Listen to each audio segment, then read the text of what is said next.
여러분 안녕하세요. 주인의 샘입니다. 오늘은 제가 오랫동안 준비를 한 건 아니고 네, 언젠가 빨리 해당하는 컨텐츠를 좀 제작해 드려야겠다, 알려드려야겠다라고 좀 생각은 오래 했는데 귀찮아서 매일 미루다가요, 오늘 필 받아서 네, 드디어 만듭니다.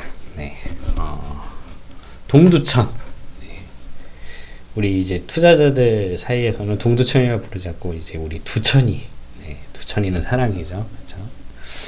그리고 이제 동두천에 물건 하나 정도는 갖고 있어야 이제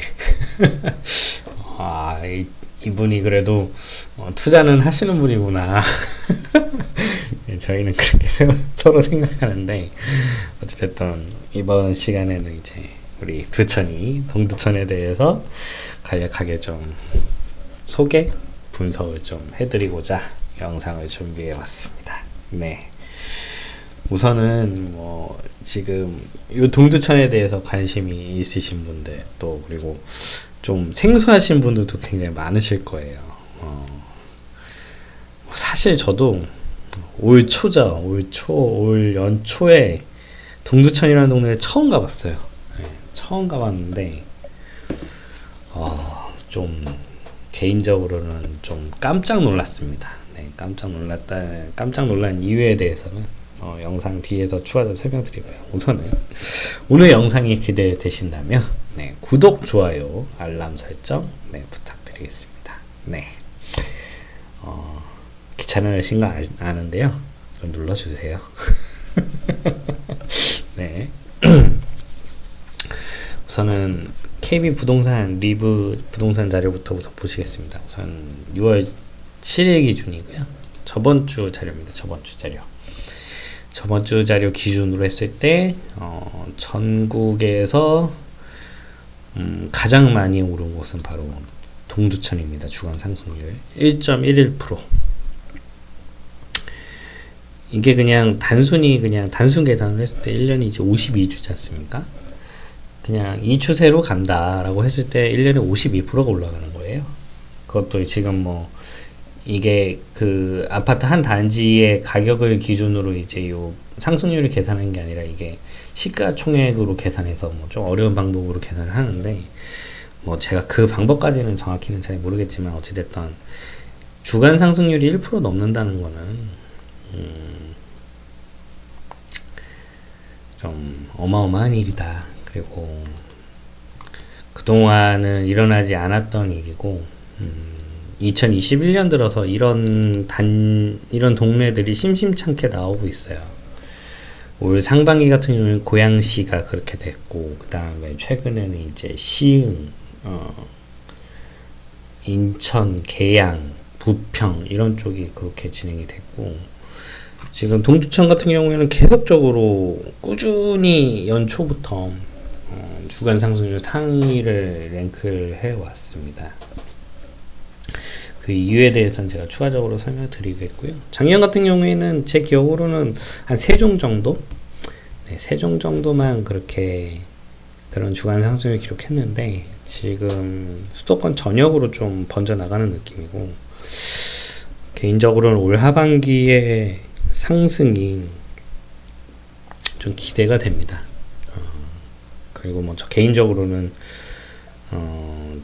저는 그 올 하반기 상승에 모든 거를 걸었다고 표현할 정도로 자산 배분을 이렇게 진행을 해왔고, 오를지 안 오를지는 정확히 알 수 없죠. 미래는 알 수 없는 부분이지만, 저는 개인적으로 거기에 인생을 걸었다 이렇게 보시면 될 것 같아요. 네.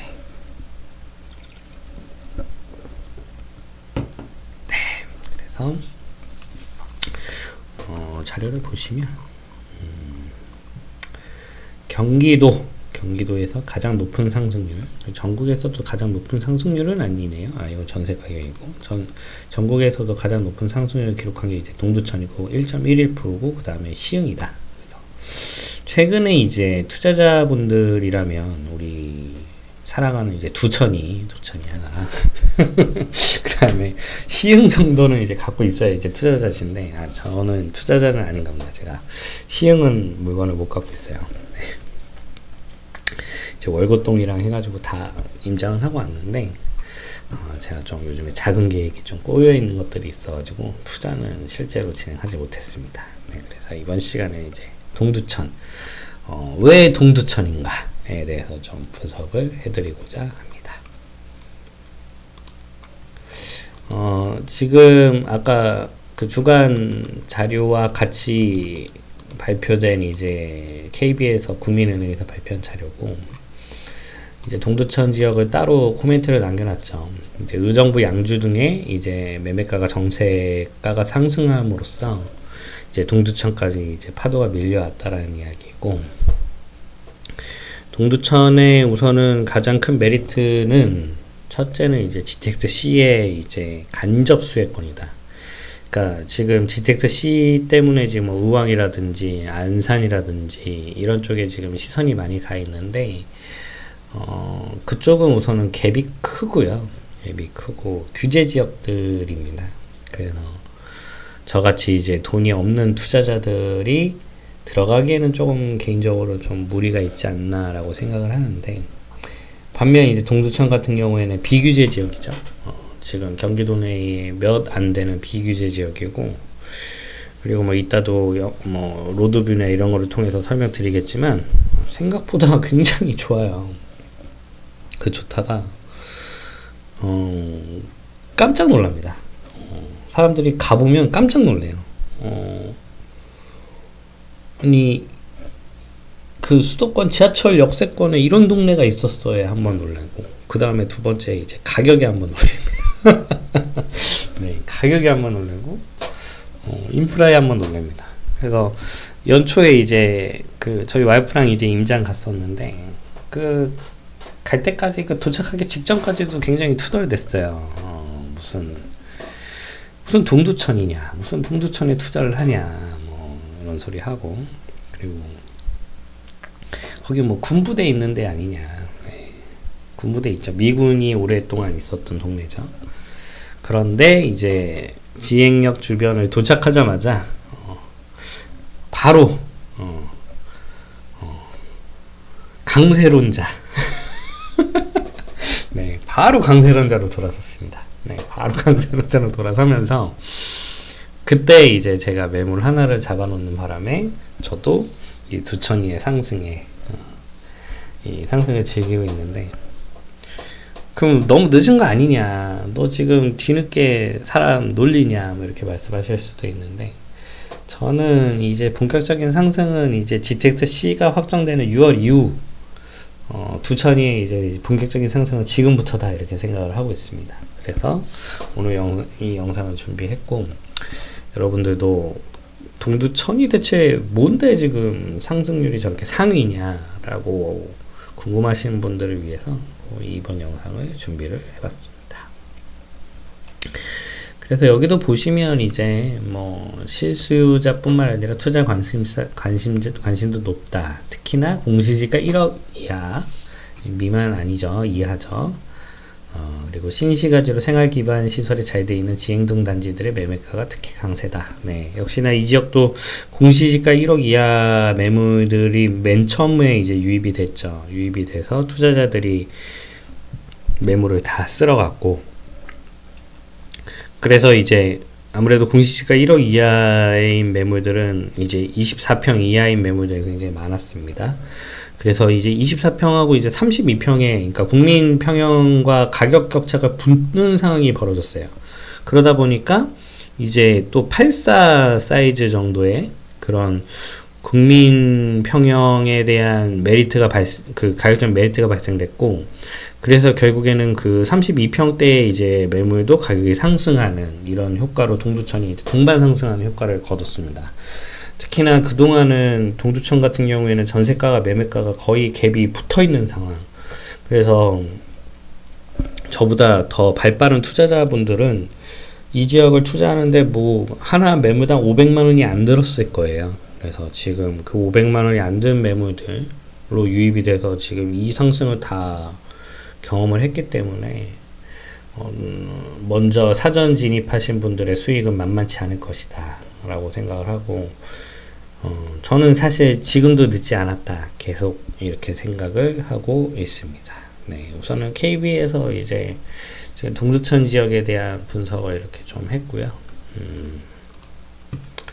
뉴스 하나 살펴보시면 이제 GTX-C에 이제 3개 컨소시엄이 지금 붙었다고 합니다. 그리고 지금 첫 관문은 무난히 통과됐다 뭐 이렇게 하는데, 지금 요것 때문에 뭐 현대건설, GS, 포스코 이렇게 있는데, 지금 그래서 의왕, 뭐 인덕원, 뭐 상로, 여기는 이것 때문에 난리죠. 과연 이제 어떤 시행사가 선정됨에 따라서 이제 어떤 정책을 설 것이냐, 이거에 난리인데,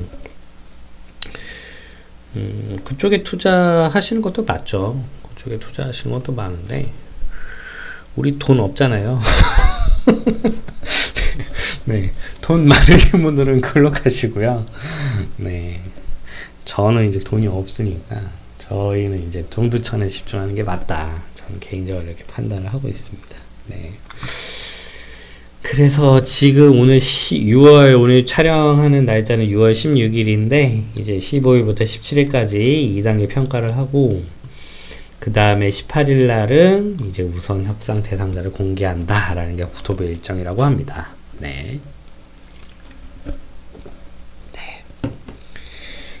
그러면은 이제 동두천의 이제 본격적인 상승은 언제냐?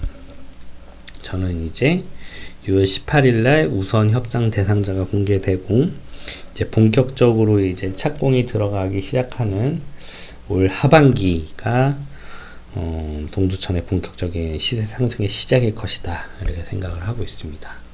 그러니까 지금도 엄청나게 올랐어요. 엄청나게 올랐는데 저는 이제부터 시작이다라고 봅니다. 네. 우선은 지금 파주 GTX-A 같은 경우에도 GTX-A가 발표가 난 다음에도 그렇게 뭐 바로 시세상이 진행되지는 않았었어요. 그리고 GTX-C 같은 경우에 특히나 뭐 저기 덕정이라든지 이쪽도, 양주 쪽도 뭐 결정이 난 다음에 한참 동안 움직임이 없었다가 이제 뭐 덕정역 서이스타일스를 중점으로 지금 엄청난 시세 상승을 거뒀고, 그 양주 덕정역의 시세 상승을 보고 이제 지양역도 따라 오르는 구조거든요. 그래서 제가 봤을 때는 올 하반기부터 본격적인 동두천의 시세 상승이 시작된다. 왜냐하면 지금도 가격이 말도 안 되게 저렴합니다. 네, 지금도 가격이 말도 안 되게 저렴하고, 저 개인적으로는 이 정도 인프라와 그리고 GTX로 인한 강남 접근성, 이 획기적으로 발달되는 상황에서도 이 정도 가격에 이 정도 인프라를 가진 곳은 여기밖에 없다. 저는 그렇게 확신을 하고 있습니다. 그래서 여러분들 동두천에 대해서 지금부터 관심을 가져도 늦지 않다 이렇게 말씀드릴 수 있을 것 같아요. 네, 제가 좋아하는 부동산지 시장 강도부터 먼저 살펴보겠습니다. 자, 지금 우선 경기도를 우선 필터링으로 걸었고요. 자, 경기도가 전주보다는 조금 떨어지는 상황인데, 자, 경기도 전체를 볼 생각은 없고요. 자, 요게 이제 시군별 네, 시장 강도를 분석을 해놨습니다. 이렇게 다 표가 이렇게 쭉 있는데, 여기 제일 오른쪽에 우리 사랑하는 네, 두천이 네, 지금 시장 강도가 경기도 1등입니다. 경기도 1등. 네, 여러분들 뭐 의왕 뭐 안산시 뭐 시흥 뭐 고양 뭐 이렇게 지금 뜨거운 핫플레이스들이 있는데, 여러분들 동두천이 1등입니다. 네. 그래서 저는 동두천에 강력하게 추천을 드리고, 그리고 지금이라도 늦지 않고 그 다음에 지금이라도 열심히 동두천에 대해서 공부를 해야 된다 라는 생각으로 이 영상을 준비를 했고요. 자, 이제 동두천을 따로 뽑아 보겠습니다. 동두천시 시장 강도 보시고, 자, 제가 제일 좋아하는 이제 그 시장 강도와 그 다음에 거래량 차트입니다. 네, 우선은 1차적으로 투자자들이 대거 유입된 거는 1월 달에 대거 유입이 됐어요.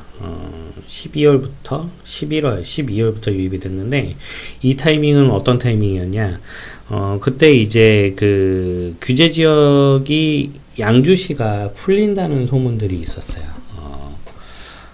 그때만 해도 이제 양주가 그렇게 시세 상승이 없었던 상황이었고, 또 미분양도 계속 발생됐던 시점이어서 양주를 규제적으로 묶은 건 좀 너무 가혹하지 않냐라는 여론이 좀 만들어졌었고, 그 다음에 이제 11월이었나요? 12월이었나요? 제가 정확한 날짜는 기억이 안 나는데, 그때 이제 양주를 조정지역에서 해제한다라는 소문이 돌아서 양주 지역에 엄청난 투자자들이 유입이 됐습니다. 저도 이제 그 부동산 사장님들 만나보면 다 풀릴 줄 알았다고 그랬더라고요. 그리고 막 정말 정신없이 거래하느라 정말 어떻게 보냈는지도 모를 정도로 바빴는데, 읍면 지역만 규제 지역에서 해제가 됐죠. 네. 그래서 이제 많은 투자자들이 그때 좀 멘탈 붕괴를 맞았습니다. 근데 그때 야, 이게 또 저는 또 이게 하수인 거예요, 그때. 그러니까 저는 이미 양주에 진입이 되어 있기 때문에 그 결과에 좀 실망을 하고서는 야, 이거 어떻게 해야 되나 고민을 하고 있었는데, 이미 발빠른 투자자들은 그러면 어디를 들어갔냐? 양주가 규제 지역이 안 풀렸어? 그러면은 동두천 가야지 하고 다 동두천 간 거예요. 그리고 그때 아마 천안이 다 규제 지역으로 묶였을 거예요. 천안이 규제 지역 물렸어? 그럼 아산 달려가야지. 그럼 다 아산이 달려간 겁니다. 이렇게 그 투자자분들이 뛰어나신 분들이 많아요. 네. 아무튼 그 부분 각설하고, 어쨌든 12월, 1월 달에 이제 가장 많은 거래가 터졌고, 이때 그 부동산에 가보시면, 이때 부동산 가보면 저도 좀 신선한 경험이었습니다. 그냥 부동산에 사람들이 앉아 있어요. 그냥. 네. 앉아 있고, 들어가 보면 이제 매물이 없다고 합니다. 매물이 없다고 하고, 혹시나 매물이 나오나 하고선 아주머니들이 그냥 앉아 계시더라고요. 그리고 매물이 몇 개 있긴 해서 집을 좀 보시자 했더니 부동산 사장님께서 자기 못 가겠대요, 바빠서. 네. 그리고 집을 보여주실 생각도 안 하시더라고요. 그래서 너가 하고 싶으면 지금 통장 사본 받아줄 테니까 하던지 아니면은 그냥 가던지 이런 거더라고요.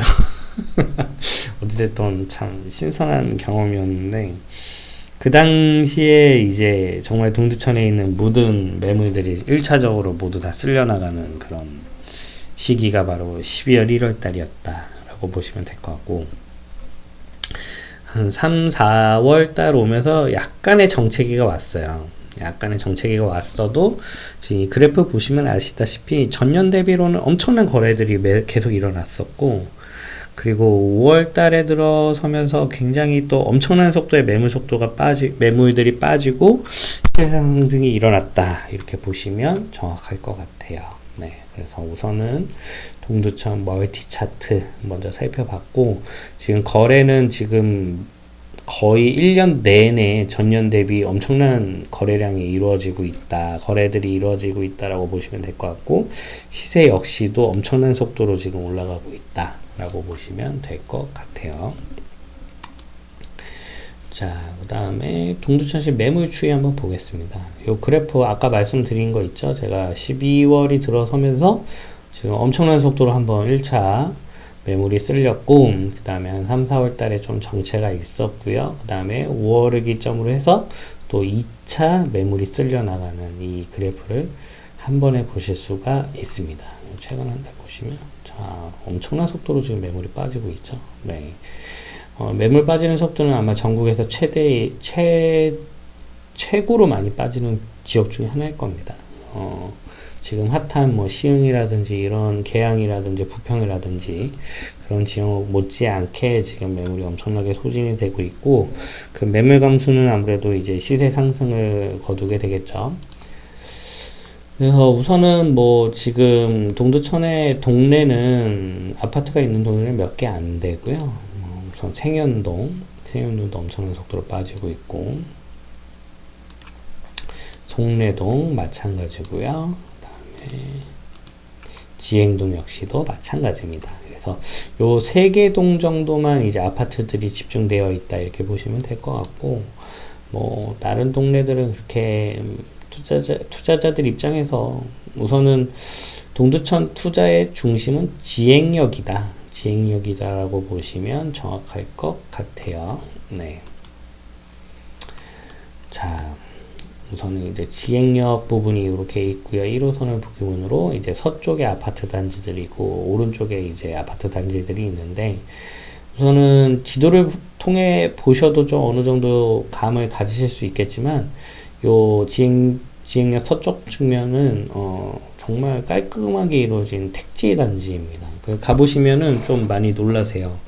우선은 여기 인프라도 상당하고, 그 다음에 단지 구성, 그리고 공원들, 이런 것들 보시면 정말 신도시 못지않은 이런 인프라를 갖고 있다 이렇게 보실 수가 있고, 단 요 서편, 지행역 서편 같은 경우에는 아무래도 이제 2000년대 초반때 입주를 했기 때문에 아파트들의 연식이 어느 정도 있다 이렇게 보시면 될 것 같아요.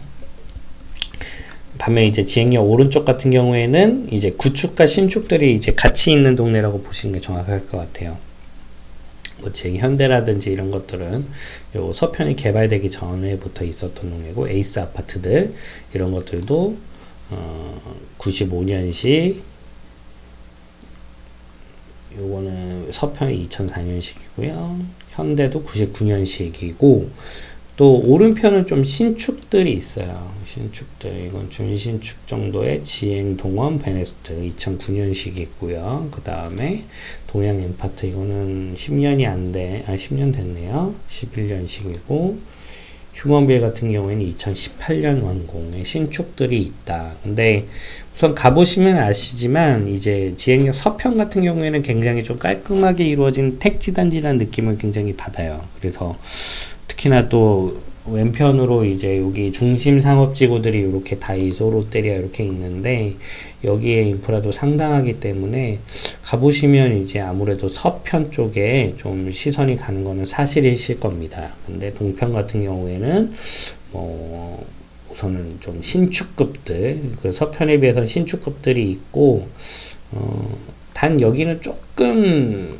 정비가 아직 깔끔하게 된 느낌은 아니에요. 네, 그렇기 때문에 그런 장단점이 있다라고 보시면 될 것 같고, 그거에 따라서 가격도 구성이 되어 있다라고 보시면 될 것 같습니다. 자, 그 다음에 우선은 지행역을 살펴보시기 전에 가장 중요한 건 이제 덕정역을 먼저 살펴보시는 게 중요합니다. 왜 덕정역을 먼저 살펴보느냐? 결국에는 이제 지행역은 덕정역을 이길 수는 없어요. 왜냐면 이제 덕정은 GTX-C가 정차하는 역이고, 이제 덕정역에 있는 아파트들과 이제 괴리를 같이 하면서, 그러니까 갭 벌리기, 갭 줄이기를 통해서 이제 덕정역에 있는 주요 아파트들의 이제 가격을 쫓아가는 구성으로 보시면 된다라고 보시는 게 정확해요. 그래서 우선은 덕정역에 있는 아파트 단지들이 가격이 어느 정도 상승하는지를 꾸준히 체크를 하셔야 됩니다. 그래서 그 가격과, 그리고 내가 목표로 하고 있는 이제 만약에 난 동두천에 투자를 하겠다고 생각을 하시는 분은 그 가격 격차를 계속적으로 체크를 하시면서 이 가격이 고평가된 가격인가 저평가된 가격인가를 유추하셔서 투자를 하시면 될 것 같아요. 자, 그러면 덕정역에는 어떤 단지를 보시면 되느냐? 우선은 덕정역에는 이제 좋은 신축 단지인 이제 서이스타일스가 있습니다. 2014년식인데, 사실 여기는 저기 지행역 서편 같은 경우 2000년대 초반에 만들어진 단지이기 때문에 지금 요 아파트와 그 다음에 2000년 초반에 지어진 지행역 서편에 있는 아파트 가격을 절대적으로 비교하기는 좀 무리가 있습니다. 우선은 준신축의 가격이 이 정도로 평가를 받는구나라고 파악을 하시는 게 정확할 것 같고요. 제가 봤을 때는 지금 요 주공 5단지, 우선 요 단지를 눈여겨보셔야 될 것 같아요. 우선은 주공 5단지 같은 경우에는 2000년에 완공된 아파트로, 우선은 지금 덕정역과의 거리는 약 한 700m 정도 됩니다. 그래서 지금 25평 기준으로 지금 3억까지 거래가 됐는데, 우선은 요 단지와 이제 지행역 주요 단지들의 가격 격차가 어느 정도이냐, 우선은 요걸 파악하시는 게 중요할 것 같고, 그 다음에 요 덕정주공 1단지가 있습니다. 자, 여기 지금 주공 5단지 같은 경우에는 큰 평형이 없어요. 국민 평형이 없고 5구 사이즈만 있습니다. 그러면은 지행역 주변의 주요 아파트들 중에 25평 아파트를 이 주공 5단지와 가격 비교를 하시면 되고요. 그 다음에 요 주공 1단지, 여기는 도보로 한 677m, 네, 677m 정도 되는데, 여기는 이제 33평 국민평형으로 이루어져 있습니다. 그래서 요 덕정주공 1단지는 이제 지행역 서편에 있는 아파트들과 그 33평 기준으로 가격 비교를 하시면 될 것 같아요. 그래서 뭐 분명히 말씀드리지만, 우선은 지금 덕정주공 1단지를 지행역 서편에 있는 아파트들이 신축이 아니고 그 2000년대 초반에 지어진 아파트를 말합니다. 가격을 넘어서기에는 그거는 말이 안 되는 겁니다. 네, 그렇기 때문에 이 갭을 계속적으로 체크를 하시면서 이 단지들이 이제 시세 상승을 어떻게 거두느냐를 기준으로 해서 계속적으로 가격 비교를 하시는 게 중요할 것 같아요. 그래서 요 단지들이 이제 더 시세 상승을 이끌어간다. 특히나 GTX C 지금 내일이죠. 내일 최종적으로 발표가 나고, 그 다음에 본격적으로 투자자들이 유입이 되면서 시세 상승이 더 거둬진다면, 지금 이 지역을 투자하는 것도 좋지만 이 지역의 가격 상승을 유추해서 지행역 서편에 있는 아파트들을 투자하는 것도 굉장히 좋은 전략이 될 수 있다. 이렇게 보시면 정확할 것 같아요. 우선은 지금 덕정역은 이제 GTX C가 서기 때문에 굉장히 좋은데, 우선은 GTX C, 덕정역 같은 경우에는 동네가 좀 이렇게 생겼어요. 네. 여기가 아무래도 이제 예전부터 있었던 동네인 것 같아요. 제가 동네 히스토리까지는 모르겠지만, 그래서 요런 느낌의 동네입니다. 요런 느낌의 동네에서 뭔가 깔끔한 택지지구의 느낌은 나지 않아요. 네, 택지지구의 느낌은 나지 않고, 하지만 여기 덕정역 서편에 이제 이만큼 회천 신도시가 개발이 되어 있기로 예정되어 있기 때문에, 뭐 덕정 신도시의 미래 가능성이라든지, 그리고 제가 말씀드린 요 주공 1단지, 그 다음에 주공 5단지 같은 경우에는 뭐 전망 자체는 뭐 전혀 나쁘지 않다 이렇게 보시면 될 것 같지만, 우선은 동네 자체가 이렇게 뭐 깔끔한 이런 택지지구의 느낌은 아니다. 요런 느낌의 아파트 동네입니다. 그래서 그런 느낌은 아니라는 거는 체크를 하시면 될 것 같고, 자, 오늘 제가 이제 추천드리는 이제 지행역, 여기는 어떠냐? 제가 앞서서 말씀드렸다시피 지행역에 처음 오시면 정말 깜짝 놀랍니다. 여기 보시면 아까 그 동네랑은 느낌이 완전히 다르죠. 여기는 완전히 갖춰진 이제 택지지구다 이렇게 보시면 될 것 같고, 여기 가보시면 인프라가 엄청납니다. 여기 상업지구도 굉장히 잘 거쳐져 있고, 정말 여기 지행역 주변을 중심으로 이렇게 인프라들이 모두 갖춰져 있다 이렇게 보실 수 있고, 여기 스타벅스도 있네요. 그리고 여기 보시면 그 동네 아까 그 덕정역하고는 느낌이 좀 많이 다르죠. 여기 보시면 이제 공원도 이렇게 잘 구성되어 있고, 반듯반듯한 이제 택지 지구에 이렇게 생활하기에 아주 편리해 보이는, 쾌적해 보이는 이제 공원들 이렇게 갖춰져 있고, 그리고 이렇게 초등학교들, 네, 초등학교 뭐 이런 아파트 택지지구, 여기 보시면 이렇게 보시면 딱 봐도 자녀분들 키우기에도 굉장히 좋아 보이는 이런 지역이다라고 보실 수 있을 것 같아요. 여기도 보시면 이제 정말 이렇게 뭐 반듯반듯한 택지지구에 이거 신도시 느낌도 나지 않습니까? 그래서 지행역 같은 경우에는 어찌됐든 GTX가 직접 서지는 않은 지역이긴 하지만 지행역에서 1호선을 가지고 한 정거장만 이동하면 이제 덕정역에서 GTX C를 이용할 수 있다. 지금 이것 때문에 지금 동두천이 엄청나게 오르는 거거든요. 네. 그리고 이 동두천 주변, 지행역 주변은 덕정에 비해서도 훨씬 더 쾌적한 환경을 갖추고 있다. 이렇게 보실 수가 있을 것 같아요. 그래서 뭐 여기도 굉장히 좋죠. 깔끔하고, 네. 이렇게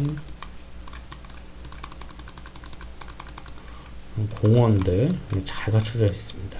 그래서 굉장히 인프라나 이런 것들에 좀 한번 놀래고, 두 번째로는 지금 가격에 한번 놀래요. 그 다음에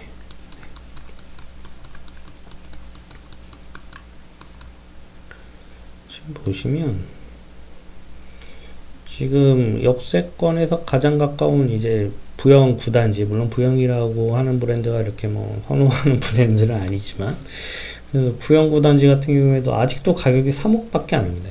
이 지하철 정말 초역세권이거든요. 이거는 100m도 안 되는 단지인데 지금 3억, 그리고 뭐 제일 저렴한 뭐 송내주공, 요거는 지금 24평 기준으로 1억 9천.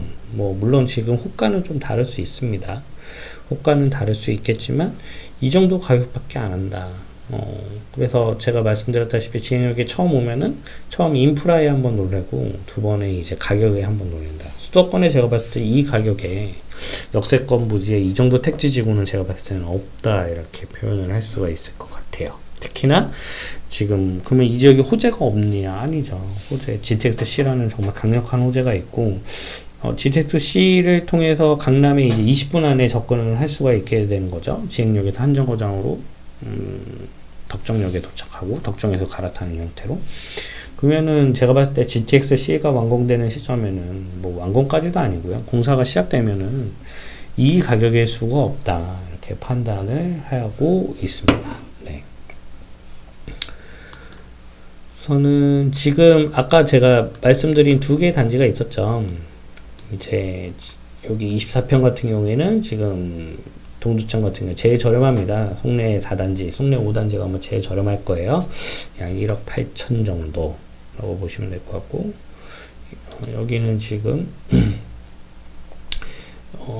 보구마을 주공 5단지 같은 경우 3억 25평 기준 3억 가까이 지금 시세 형성되고 있는데, 그인즉슨 이제 한 1억 정도의 갭이 발생이 되어 있다라고 보실 수가 있는 거죠. 그러면은 이거는 제가 지금 현재로서는 1억 정도 가격의 갭이 벌어져 있고, 그러면은 이 시세 상승이 일어나기 전에 과연 이제 그 2020년, 2019년, 2020년 대 시세와를 이제 그 지행역 주요 단지들 25평과 비교를 해보는 거죠. 그래서 과연 갭이 어느 정도 났었나 라고 가격을 필터를 해보고, 그 갭을 통해서 현재 지행역 부근의 아파트들이 지금 고평가인지 저평가인지를 추산을 하셔가지고 매물을 잡으시면 제가 봤을 때는 크게 실패하지 않는 투자를 하실 수 있지 않을까. 그리고 아까 말씀드린 주공 1단지 요거는 지금 3억 8천 정도의 지금 시세가 이루어져 있는데,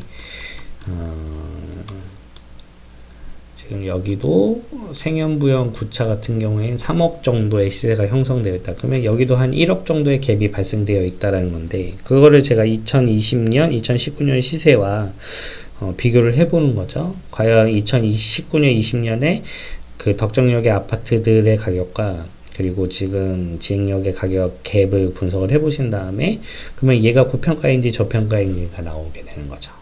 그래서 이런 부분으로 동두천을 투자하시겠다고 접근을 하시면 제가 봤을 때는 지금 물론 이게 뭐 부담스러우신 분들도 있어요. 이게 지금 한 6개월 만에 지금 1억 가까이 오르고 50%가 넘게 올랐기 때문에 내가 이거 너무 늦게 들어가는 거 아니냐라고 걱정하시는 분들도 있을 수 있는데, 요거는 한번 직접 분석을 해 보십시오. 그러면은 본인이 어떤 선택을 할런지에 대한 결정이 이루어지지 않을까, 이렇게 개인적으로는 판단하고 있습니다. 네. 우선은 제가 요 동두천에 대해서 우선 기본적으로 1차적으로 설명을 드렸고요. 우선은 동두천 투자의 최대 장점은 비규제 지역이다. 지금 경기도에 몇 안 되는 비규제 지역, 여기 지금 여기까지 누런데 이 지행력은 아주 깔끔하죠. 비규제 지역이라는 거. 그 다음에 GTX-C라는 강력한 호재. 그리고 얼마 전까지만 해도 매정 갭이 굉장히 적었어요. 근데 지금 현재는 조금 벌어져 있는 것은 사실입니다. 네. 하지만 뭐 지금 이거는 네이버 호가를 잘 보셔야 돼요. 이거는 현재 현장하고 조금 다를 수는 있는데 여전히 갭이 적은 아파트들도 있다. 네, 갭이 적은 아파트들이 있습니다. 그래서 이런 것들은 개인이 좀 노력을 하셔야 될 것 같아요. 네, 이런 갭이 적은 아파트들 충분히 있으니 이런 나는 투자금이 좀 부족하시는 분들은 이런 갭이 적은 것들 노리셔서 들어가시면 될 것 같고, 그 다음에 공시지가 1억 이하의 매물들도 여기 소형 평수들 중점으로 있습니다. 그래서 그런 취득세를 좀 피하시는 부분들 이런 것들이 있고, 그 다음에 저는 뭐 여기 지역을 좀 추천을 드리면 지금 소형 평형대 특히나 공시지가 1억 이하 같은 경우는 이미 투자자들이 엄청나게 유입이 됐어서 지금 갭이라든지 가격 상승이 어느 정도 이루어진 상황입니다. 그러면 우리가 이걸 역으로 한번 생각을 해보자는 거죠. 그러면은 우선은 기본적으로 공시지가 1억 이하의 매물들, 소형 평수들의 투자자들이 유입이 됐고 가격 상승이 일어났다고 하면은 상대적으로 국민 평형의 사이즈가 가격이 저평가되어 있었을 겁니다. 그래서 저는 국민 평형을 전 여기다 투자를 했어요. 그래서 좀 상당한 재미를 봤고, 그럼 잘 생각해 보십시오. 자, 소형 평형의 투자자들이 엄청 유입이 돼서 가격 상승이 일어나서 이제 국민 평형의 가격 상승이 일어났다. 이게 왜냐면 20평하고 24평하고 32평하고 그 가격 차이가 없는 거예요. 그러면은 합리적인 사람들이 이제 또 그 부분에 투자를 이어갔겠죠. 그래서 국민 평형의 상승이 일어났다. 그러면은 다음은 어딜까요? 그럼 제가 봤을 때는 다음은 대형 평형이죠. 대형 평형. 지금 일부 단지들 같은 경우에는 대형 평형과 국민 평형의 가격 차이가 일어나 별로 차이가 없는 아파트들이 단지가 발생되기 시작했습니다. 네. 그러면 저라면 내가 동두천에 투자하기는 좀 늦었어. 그리고 갭도 어느 정도 벌어져 있어. 라고 생각을 하시고, 그리고 나는 뭐 취득세라든지 이런 부분에 여유가 있으시거나, 그러니까 그 비규제 지역 같은 경우는 두 채까지는 1.1%시죠. 아니면 나는 뭐 저평가된 아파트를 사서 뭐 8.8%라든지 12.4%에 나는 적응할 수 있어 라고 생각하시는 분들은 오히려 이 지역의 대형 평형을 노리시는 것도 빈틈에 대한 투자가 되실 수 있다, 이렇게 개인적으로는 판단하고 있습니다. 네.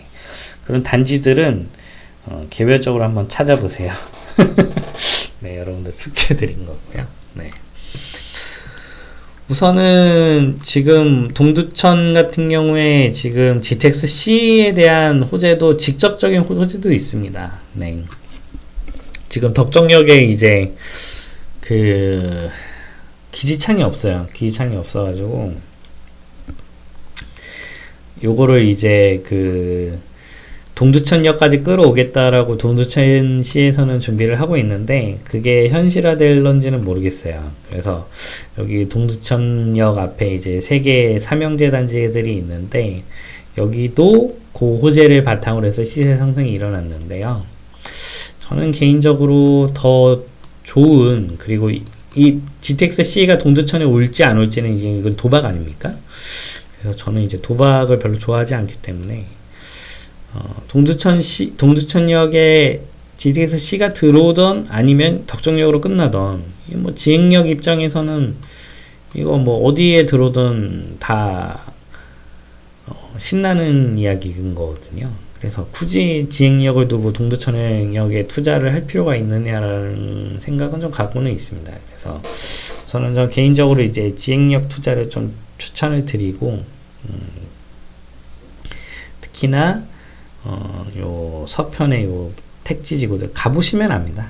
가보시면은 이곳이 좋구나라는 느낌을 받으실 거예요. 그래서 여기 단지들을 노려보시는 방법도 있겠고, 그 다음에 뭐 오른쪽 지역에 좀 저평가된 아파트라든지 혹은 신축들 투자도 저는 나쁘지 않다라고 생각을 합니다. 네.